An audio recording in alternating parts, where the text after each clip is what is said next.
Hello, this is Paul Chek. Welcome back to my video blog. Today I thought I would continue with another sutra from Lao Tzu. I'm reading from the Tao Te Ching, translated by Stephen Mitchell. Highly recommend his works, particularly his audio books.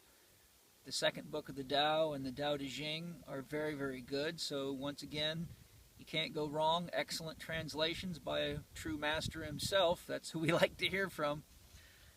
So today I'm going to read Sutra 13, and it's an interesting one. Here Lao Tzu is saying, success is as dangerous as failure. Hope is as hollow as fear. What does it mean that success is as dangerous as failure? Whether you go up the ladder or down it, your position is shaky. When you stand with your 2 feet on the ground, you will always keep your balance. What does it mean that hope is as hollow as fear? Hope and fear are both phantoms that arise from thinking of the self, and that's a small s, the individual self. When we don't see the self as self, what do we have to fear? See the world as yourself. Have faith in the way things are. Love the world as yourself. Then you can care for all things. So I'll break that down. It's fairly obvious, I think, to anyone that's really, truly, honestly interested in spiritual growth. Some of Lao Tzu's passages can be a little bit elusive, particularly if you're looking at them with Western programming. But here he's pretty straightforward, but I'll elaborate just a little bit. Success is as dangerous as failure. Hope is as hollow as fear. Success is as dangerous as failure because look on the television. It's constant that we're hearing about successful people having all sorts of problems, health problems, spiritual problems, relationship problems, and we see the same things in people that we would consider to be underprivileged, or people that are failures. Ultimately then, success is really an illusion that we create, and we basically climb ladders to try to achieve hierarchy.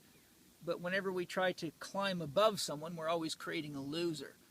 So if I get promoted over you, your sense is that you've lost, my sense is that we've won. It can cause problems because it creates competition and it creates one-upmanship, and it creates an environment where people are more interested in their own individual pursuit than they are interested in the benefit of the team, the family, the tribe, the society, the culture, etc. Hope is as hollow as fear. What does this mean? Success is as dangerous as failure. When you go up the ladder or come down it, your position is shaky.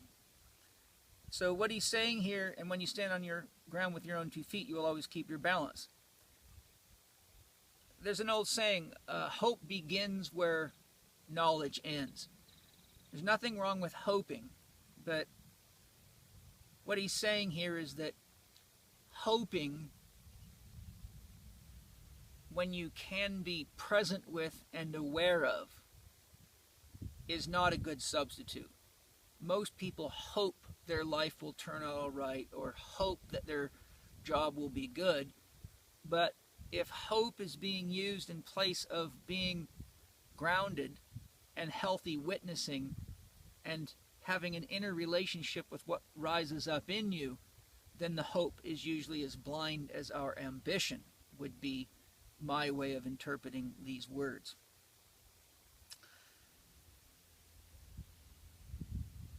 See the world as yourself. Have faith in the way things are. Love the world as yourself. Then you can care for all things.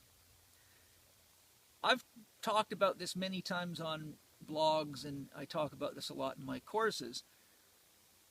When you see the world as yourself, it means that you are a product of the world and therefore of the universe.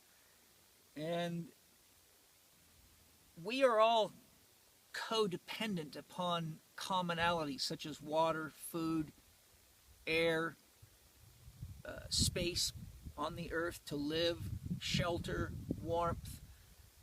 We all have a sense of self, and we all have a sense of other in relationship.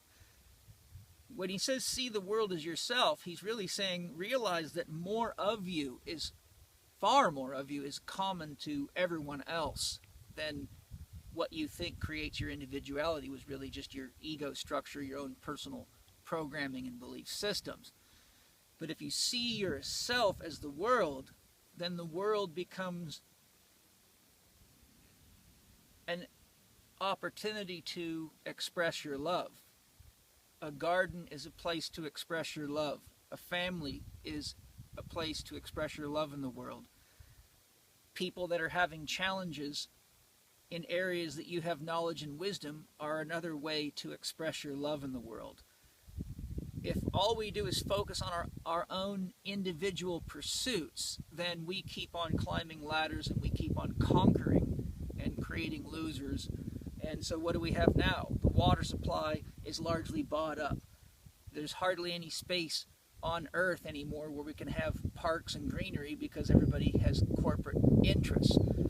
So you see that all this leads to competition, which leads to exclusion, which leads to class division, which leads to social, cultural unrest in the world, and keeps the world, shall we say, chaotic. The simple message is, know that you are that. You are this. And that there's an old saying, the way you do anything is the way you do everything. When we focus on loving ourselves so we can contribute more fully to the world and bring some love, some joy, and some creativity to the garden, then the world looks a lot differently. And that's my experience of it. So I hope you enjoy this little sutra and this way of seeing the world and yourself, and I'll look forward to sharing more with you soon.